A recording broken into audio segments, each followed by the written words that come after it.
কাশিয়ানীতে বাংলাদেশ খিলাফত যুব মজলিসের আলোচনা সভা ও ইফতার মাহফিল। গোপালগঞ্জের কাশিয়ানীতে বাংলাদেশ খেলাফত যুব মজলিসের উদ্যোগে তাকওয়া অর্জনে রমজানের ভূমিকা শীর্ষক আলোচনা সভা ও ইফতার মাহফিল অনুষ্ঠিত হয়েছে।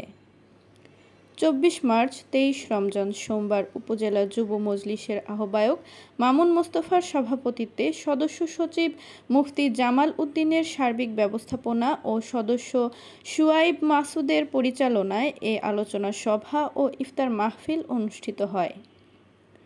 পড়ন্ত বেলায় উপজেলা শহরের বাহিরে পোনা বিলপবনিয়া সড়ক সংলগ্ন প্রাকৃতিক সৌন্দর্যে ঘেরা অত্যন্ত নান্দনিক পরিবেশে অনুষ্ঠিত এ অনুষ্ঠানে যুব মজলিসের অর্থ বিষয়ক সম্পাদক মাওলানা ওবায়দুল্লাহর সঞ্চালনায় প্রধান অতিথির বক্তব্য রাখেন বাংলাদেশ খেলাফত যুব মজলিসের কেন্দ্রীয় সহ প্রশিক্ষণ সম্পাদক জনাব মোল্লা খালিদ সাইফুল্লাহ। বিশেষ অতিথি হিসেবে বক্তব্য রাখেন বাংলাদেশ খেলাফত যুব মজলিস গোপালগঞ্জ জেলা শাখার সভাপতি জনাব মাওলানা সাদ আহমদ, বাংলাদেশ খেলাফত মজলিস গোপালগঞ্জ জেলার সহসভাপতি মাওলানা আব্দুল করিম, উপজেলা শাখার সভাপতি মুফতি ইমরান হোসাইন আফসারি, যুব মজলিসের সদস্য সচিব মুফতি জামাল উদ্দিন।